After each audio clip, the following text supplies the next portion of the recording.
We're T-minus 10, 9, 8, 7, 6, 5. We have to go from ready to start. 2, 1, 0. Booster ignition and liftoff of Shuttle Endeavour with NASA's final space station crew compartment that brings a bay window view to our celestial 안녕하세요. backyard. 100가지를 상상하고 과학을 이야기하는 채널 과학 백도씨입니다. 여러분, 테슬라와 스페이스X의 CEO 일론 머스크는 2029년에 화성에 유인 탐사선을 보낼 것이라고 하였습니다. 달에 가는 것도 상상이 안 되는데 화성이라니 놀랍지 않나요? 여러분도 화성에서 사는 것이 어떨지 궁금한 적이 있나요? 자, 여러분이 화성에 가게 되는 최초의 인류가 되어 화성에 도착했다고 상상해 봅시다. 우리는 어떤 삶을 살고 어떤 준비를 해야 할까요? 같이 알아보시죠. 우선 화성에 도착하는 것조차 쉬운 일이 아니에요. 아무리 빠른 우주선을 발사해도 행성의 위치에 따라 화성에 도착하는 데까지는 40일에서 9개월 반이 걸릴 수 있습니다. 물론 탑승자의 건강을 고려하지 않아도 말이에요. 하지만 우리가 상상 속 로켓을 타고 우여곡절 끝에 화성에 도착했다고 가정해보자고요. 지구와 환경이 너무나도 다른 화성에서 살아가기 위해서는 무엇이 필요할까요? 첫 번째, 화성에서 산소를 만들어야 합니다. 화성을 거주 가능하게 만든다는 것은 인류가 살던 지구처럼 만드는 것을 의미합니다. 최우선적으로 숨을 쉬려면 산소가 필요하겠죠? 하지만 안타깝게도 화성의 대기는 매우 희박하고 95%가 이산화탄소로 구성되어 있습니다. 이대로라면 우린 질식하고 말 거예요. 하지만 걱정하실 필요 없어요. 산소가 없다면 만들면 되니까요. 산소를 만드는 첫 번째 단계는 다른 행성의 대기에서 암모니아 얼음을 가져와 화성을 약간 가열하는 것입니다. 이 열은 화성 북극의 드라이아이스를 가스로 변환시켜 화성의 대기를 만들 것이고, 즉시 인간이 숨을 쉴 수 있는 환경이 만들어지진 않지만 적어도 대기압을 만들어 우주복을 벗을 수 있을 정도는 될 것입니다. 그런 다음 화성 아래에 잠겨있는 방대한 양의 얼음에서 물을 추출하면 표면의 수증기가 대기를 점점 더 두껍게 만들 거예요. 결국 화성에 비가 내리고 눈이 내리는 것을 보게 될 것이고, 1000년이 지나면 인간이 숨을 쉴 수 있을 만큼 충분한 산소가 공급될 것입니다.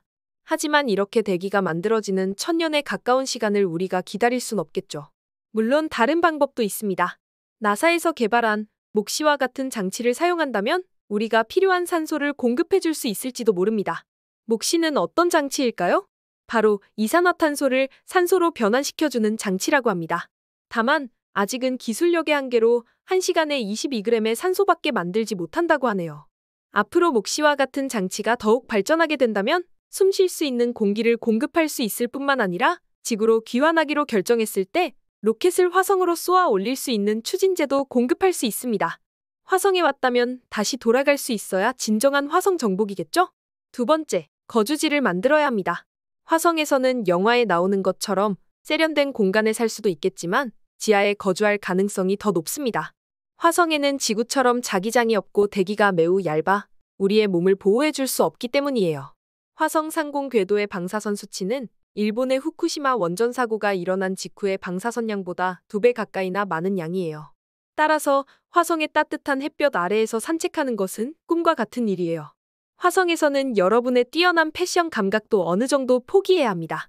거의 없는 대기압을 보완하고 방사선을 차단해주는 우주복이 필요하기 때문인데요. 우주복은 체온을 유지해주는데 화성의 기온이 매우 낮기 때문에 이는 매우 중요합니다. 올해 서울 영하 17도까지 떨어졌을 때 정말 추웠죠? 화성은 극지방의 경우 최저기온이 영하 153도까지 떨어진다고 해요. 패딩처럼 두꺼운 우주복을 입어야 할 것 같습니다.